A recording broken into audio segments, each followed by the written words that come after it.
Yeah.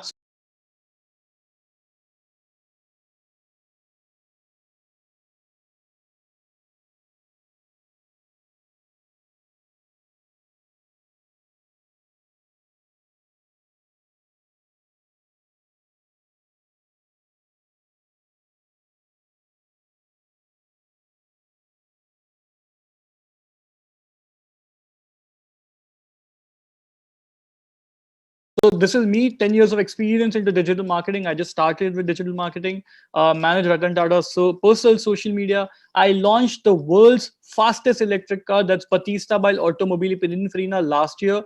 And I worked on brands like Taj, Audi, Skoda, etc., etc., etc. So this has been my history.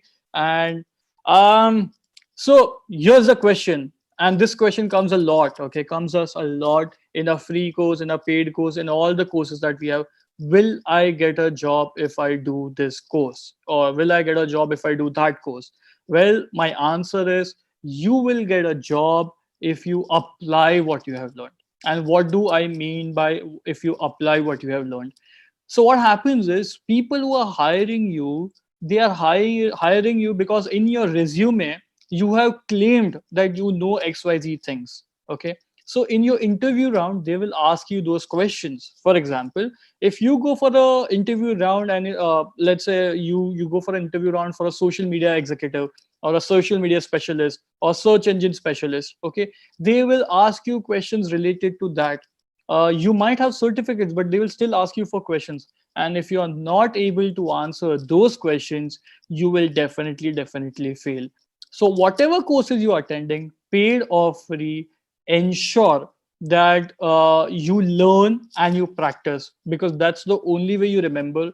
And once you remember, you will be confidently be able to answer those questions. I remember 10 years back when I got my first job, the question was very simple to me, saying that in your CV you have mentioned that you blog.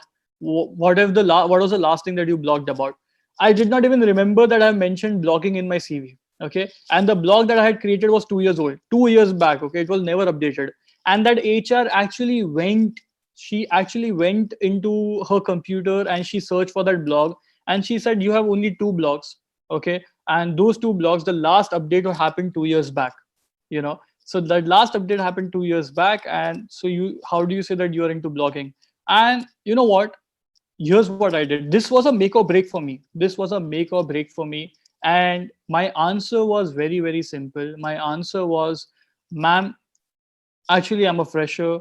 I really did not know what to put in my CV, and I just whatever I could think, I put it up on my CV. So I thought, okay, oh yeah, I had blogged 2 years back, so I just said that I've blogged.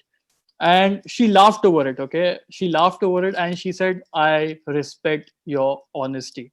Okay, she said that I am not judging you that you put your blogging, but the fact that you know blogging itself is good enough for me.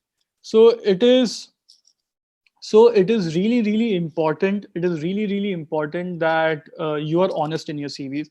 And there are a lot of myths about your CV which we are going to clear over here. Okay, there are a lot of myths which we are going to clear over here. But if I had to tell you four things that you need to keep in mind,